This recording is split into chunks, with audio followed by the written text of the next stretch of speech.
Welcome to the month of August. This is the month of St. Clare. We celebrate her feast. On Palm Sunday in the year 1212, Clare responded to a deep call from God to risk. She dared to change her life forever by listening to the inspiration of God. She dared to accept the gospel as her only treasure. She dared to embrace a vision of life that St. Francis held out to her. The legend of St. Clare describes the event briefly.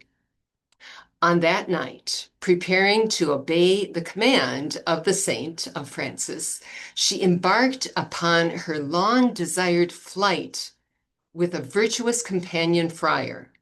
Since she was not content to leave by the way of the usual door of her home, marveling at her strength, she broke open with her own hands that other door of her house that is customarily blocked by wood and stone. This reminds us of the Gospel of Matthew, chapter 14, verses 22 to 33.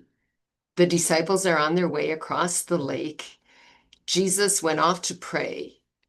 Walking across the water, he comes to them as they are battling the waves and the wind of a storm. Peter asks Jesus to command him to come out on the water. Jesus dared Peter to see and believe.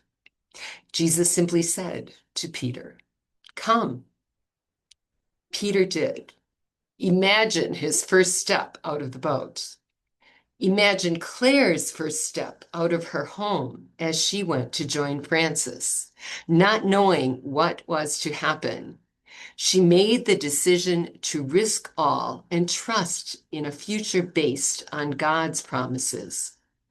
Unlike Peter, who took his eyes off of Christ and began to sink, Clare somehow kept her gaze on Jesus, always finding in that gaze clarity of purpose and conviction to her chosen path. Peter's doubt helped him discover a deeper faith. Clare's faithfulness to Jesus in giving up everything, her wealthy home and inheritance, for him, also discovered who she was and how much she belonged to Jesus.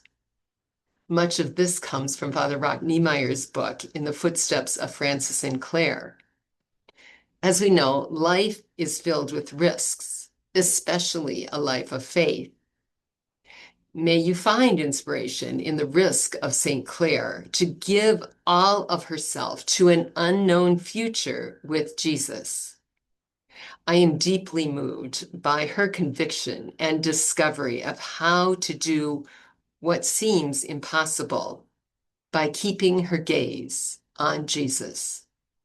I do know that when I stay focused on him through prayer, through the Eucharist, reaching out to others, communicating with my sisters, waiting and trusting, even the waters of political uncertainty, wars, extreme poverty and injustice, slow response of young women to respond to God's call to join us, my vocation as a Franciscan sister continues to deepen because of the risk of trusting in Jesus.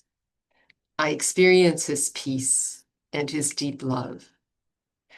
May you learn to risk and to trust that he is there with you at the first step. St. Clare, pray for us.